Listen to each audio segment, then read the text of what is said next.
Okay, now we're going to turn to looking at the projection operation and look at the functions that we're going to provide in MVJS. There's going to be two of them.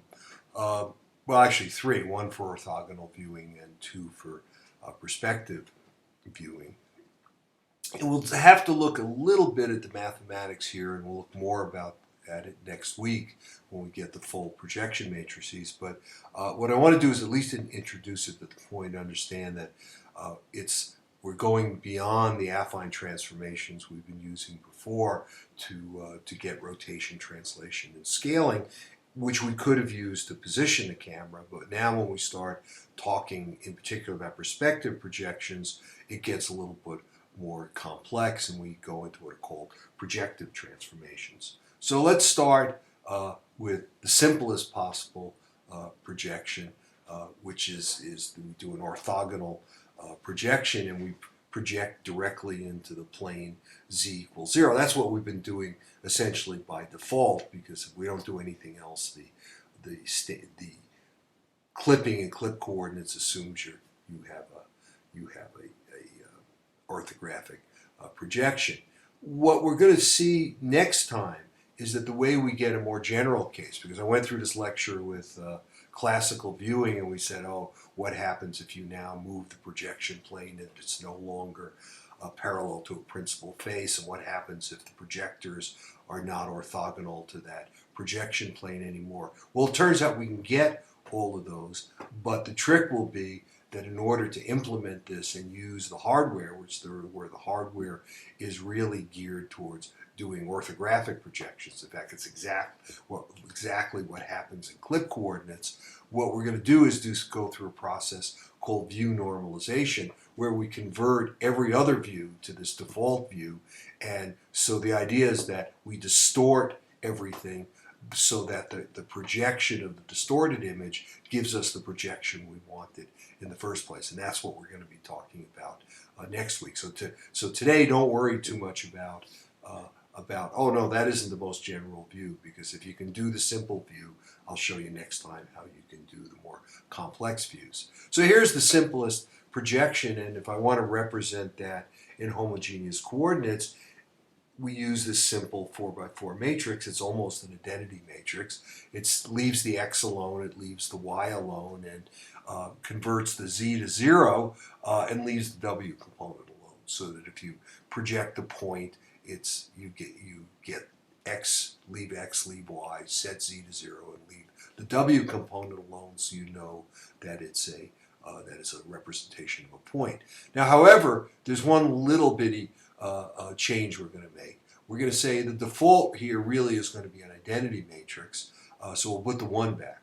And that has a couple of important effects. One is we now have an invertible transformation. We can always set the z equal to 0 later. The reason we don't want to do it up front is that, besides this lack of invertibility, is that we need the z information later when we do hidden surface removal. As we'll see more in a little bit later, is that hidden surface removal is really not done until after you go through the fragment shader. So we need depth information so we can make that decision later in the pipeline, and we can't do that if we wipe it out here. So the projection matrices will have that one, the default one. Another way of saying it is that this matrix is non-singular. It has an inverse, it has a determinant which is not equal to 0. But the important point here is we're preserving depth information. We may alter the scale, we may do things like that, but the order in which points are in depth will not be changed, even though their positions might be changed in z. Okay, so let's look. That's an orthographic or orthogonal projection. What about perspective? Well, let's take a simple one, and there's a couple of different ways to get the simple one, because the problem with perspective is that we can't have the projection plane in the same plane as the center of projection, or the equations blow up. So what we're going to do is put the projection plane out now in front of the center of projection, down in the negative z area. Other books will do it by putting the projection plane at z equals 0 and then moving the center of projection back along the z-axis. I prefer to do it this way because the equations come out a little simpler, but it's not a major difference.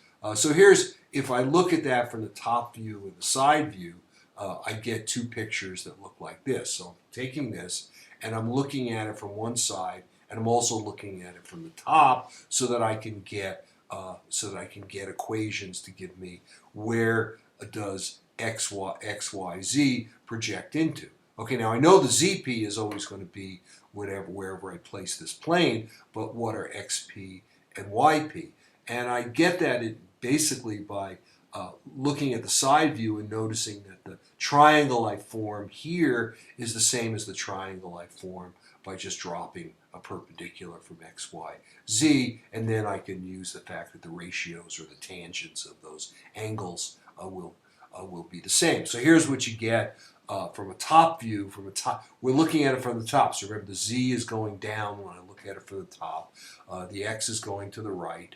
And I have these two similar triangles, so therefore these ratios of x, p to x is the same as the ratio of d to z. Okay, well, here the assumption is that d will turn out to be negative here because I've pushed it into the negative, but that's okay.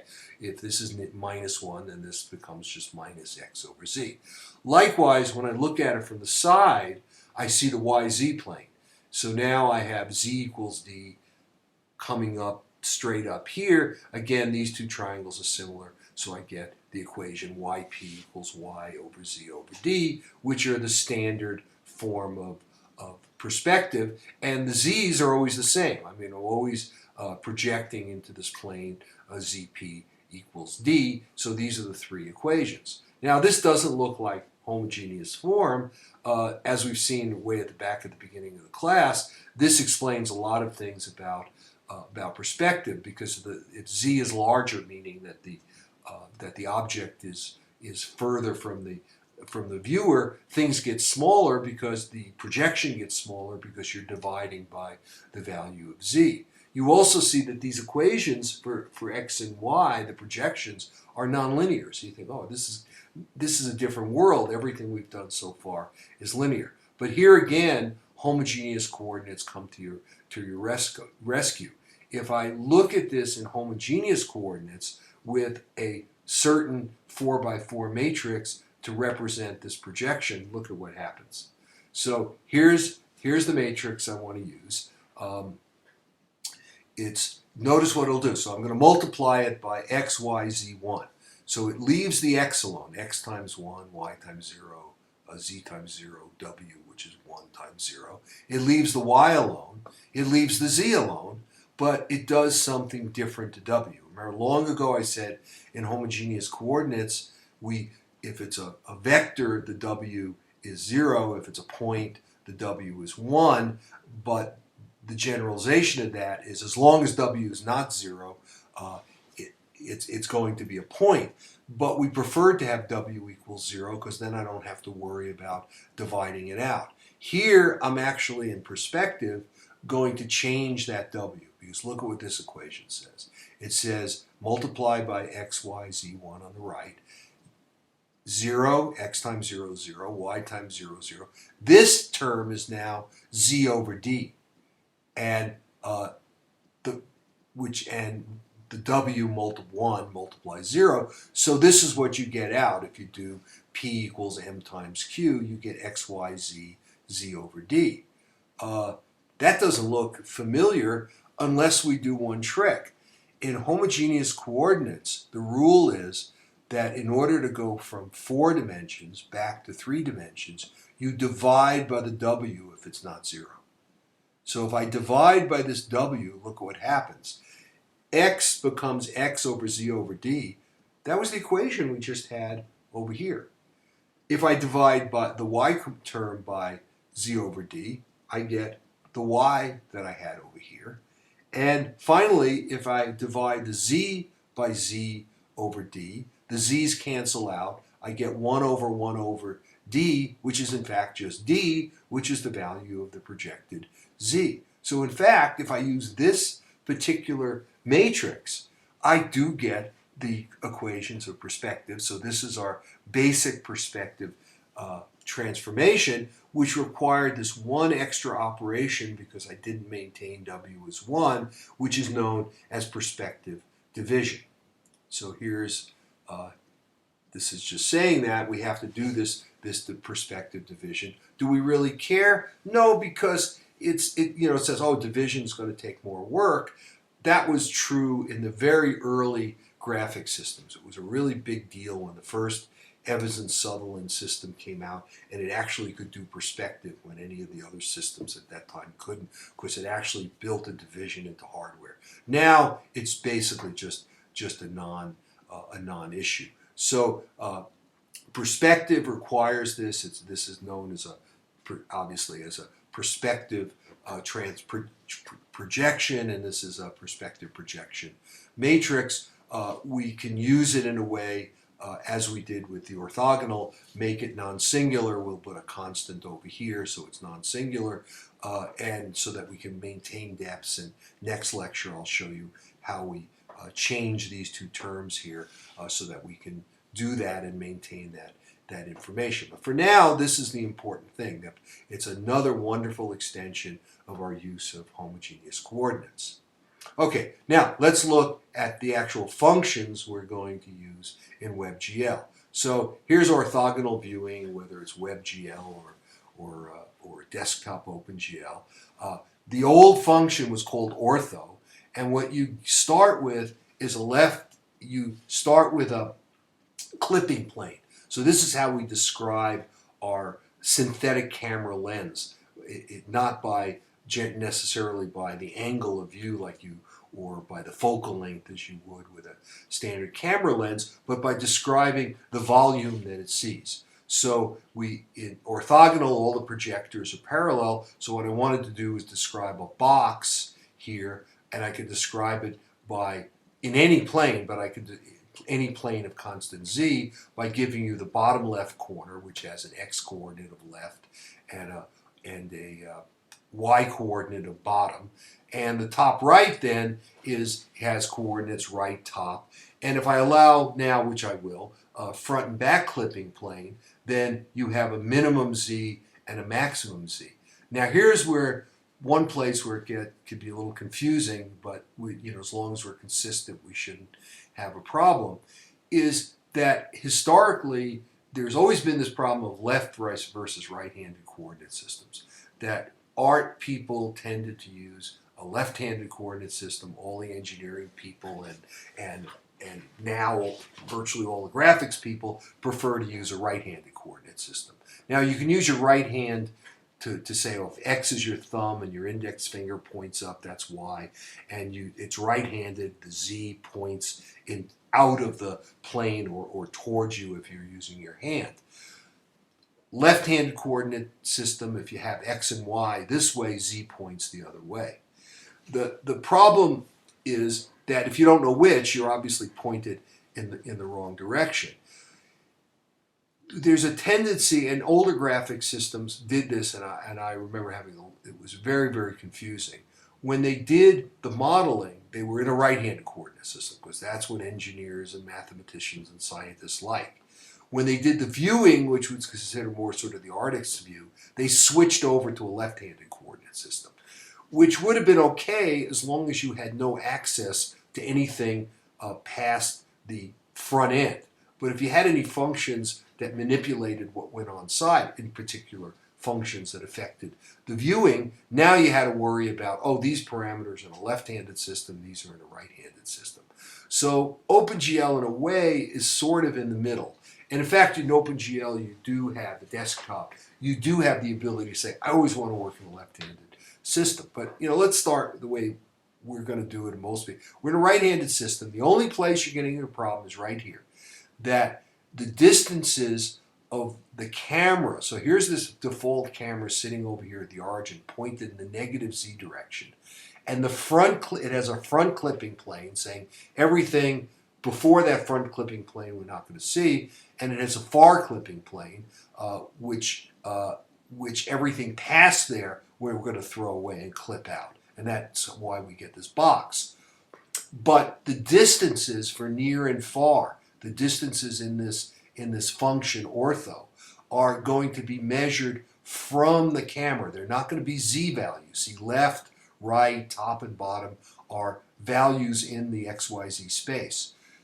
Near and far are distances from the origin to the front clipping plane. So I want, in this picture, I want a positive value here because that'll give me a negative value of z because this box is in the negative z plane. So I have to, so as long as you remember that distances in the ortho and then in the other functions we'll see in a minute for near and far are distances from the camera. The far distance should always be greater than the near distance. You'll be fine. And think of left, right, bottom, top, and near as just being the corners of that rectangle that you're looking at in X, Y, Z space. Okay, so perspective is essentially the same, except you're getting something called a frustum. It's a pyramid and it's truncated. Okay, so that you have a near plane, a far plane, and again you have left, right, top, bottom, near. Now the only little trick here is that because the distance, because this is a pyramid, the size here is different than the size of the front plane is different than the size of the back plane. So the rule here is that left, right, bottom, and top are in the near plane, not in the far plane. Okay, so as long as you remember that, you'll be okay. Now another thing to notice, let me come back to this view. This view is actually enough to encompass a much broader kind of viewing, because you can say, well, what if I, it doesn't have to, let's put it this way, it doesn't have to be symmetric with respect to the XYZ system. So I don't have to have that left and right are negatives of each other, and bottom and top are negatives of each other. This could be a skew symmetric box, and that has implications for what you're going to see in terms of getting isometric, axionometric kinds of views. In this case, you can get this will determine how you get 1, 2, and 3 point perspectives. If you think about aiming this triangle in some arbitrary direction, you sort of can get a feel of what this is going to do for a viewer that's looking at it. So this is a pretty general formulation. The problem with this formulation for perspective is that often if you don't have a camera pointed just right and these parameters picked in some reasonable way, you might not see anything in your scene. And so there's a second interface to perspective views that was in the original OpenGL. We put the equivalent function into mv.js, which is called a perspective view as opposed to frustum. Frustum is going to be more general, but often people prefer to get started with perspective. So here this maybe is closer to the interface you'd have with a camera, where you provide the field of view, okay, which is an angle, or sometimes called the angle of view, but more likely the field of view. And that says, how much am I going to see? Is it a wide angle lens where I see a narrow angle, or is it a fisheye lens where I see a very wide angle? And so what you can do very easily if you use perspective is that you can take the field of view to be very large, and as long as you're pointing in the right direction, you'll capture things, but you maybe capture too much but then you could adjust that fairly easily and then maybe switch to frustum after. So this is a very handy one. It's less general for couplers. First, that you specify again the near and far distance, and you specify the aspect ratio, the width to height ratio of the front and back clipping planes. So it's only got 4 parameters to specify. The field of view is going to be different. It's FOVY, it's called, because it's the angle when you look in the y direction as opposed to the angle if you look down from the top. And so if the aspect ratio is other than 1, those 2 angles will be different. But the main problem here, or the main lack of generality here, is this is always going to give you a symmetric view. It's always going to give you a frustum which is symmetric about the z-axis and symmetric about the y-axis. You don't have to have it symmetric here in a general frustum view. You can have this pointing all the way off to the left. So for example, left and right can both be positive. Bottom and top can both be negative depending on where you point it. Here, the assumption is you want a simpler symmetric view, or in terms of this pyramid over here, it's a right pyramid. That if you take the normal in the center, it goes right along the axis. Okay, now let me finish this up by looking a little bit at computing some of these matrices and using them in an application. And this is from a program that's under chapter 5 called Perspective 2, and there's a program in there, Ortho, and a program that let you use slide bars to manipulate a bunch of these parameters. And this is trying to illustrate a couple things. It lets you fool around with the views, but I think it also shows that the interface could be done. This is a much more natural interface. Here I'm adjusting the field of view. Here I'm adjusting the aspect ratio so I can make this cube into more of a parallelepiped. I can rotate the cube by theta and phi to two directions. And radius here is a measure of where I'm putting the camera, and it's a certain radius out from the center of the object, and where the near and far planes are. Okay, so let's look at that for a minute. Let me see. I think I have it on the screen. Let me see if I can shift over to it. Okay, so here it is over here, and I can fool with it. So here it is. I think you can see that that's a perspective view. I didn't make it particularly dramatic here, so I could distort it, but this is just distorting the size of the cube. This is just changing the aspect ratio. I can change the field of view, which does have the effect of changing the perspective a bit.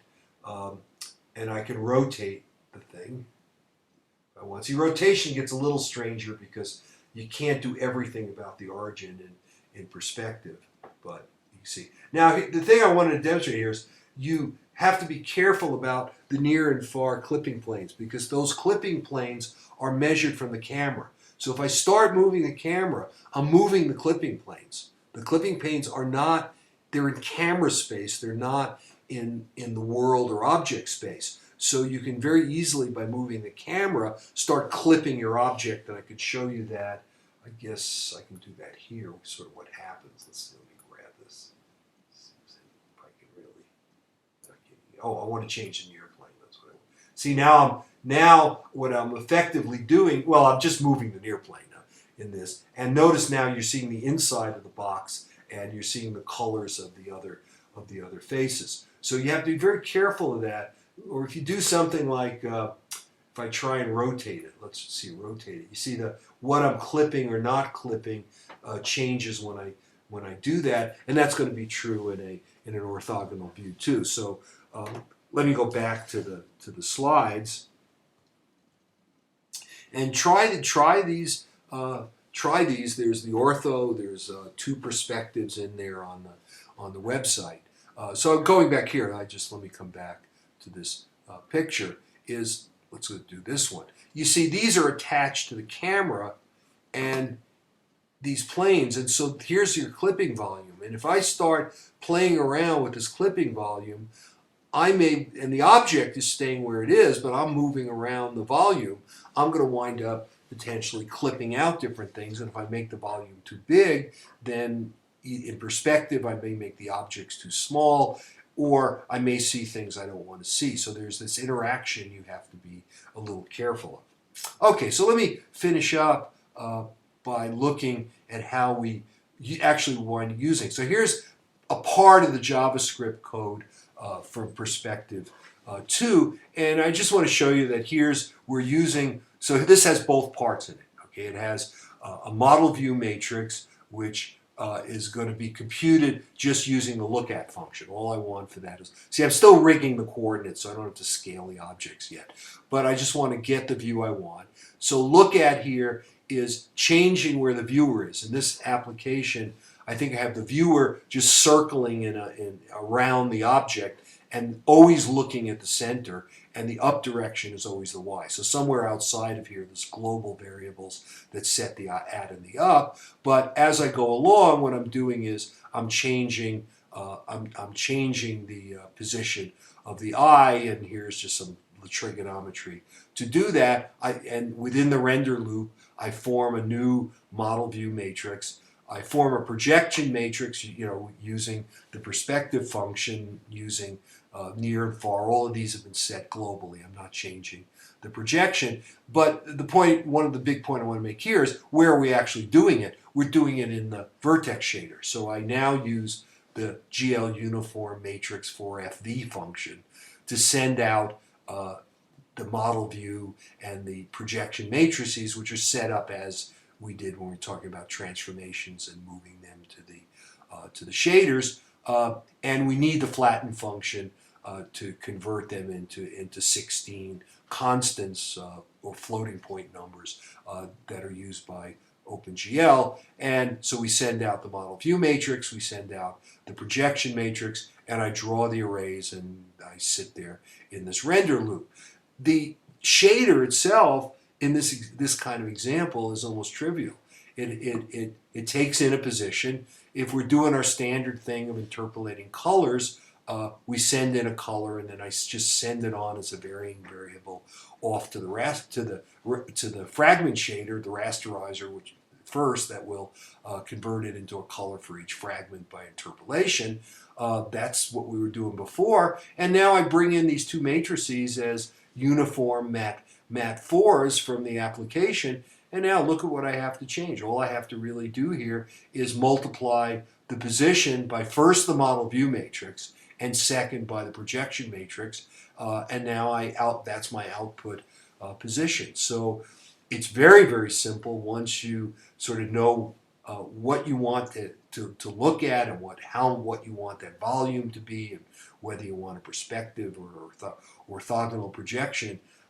It's very, very simple to carry all of this out within the shaders. And if you want to change the shaders in time, change these matrices inside the shaders, sure. You can send a time variable over here and then do the trigonometric calculation through the functions in the shader. So it's all pretty straightforward to do. Next lectures, we'll start looking at what the underlying mathematics of this is.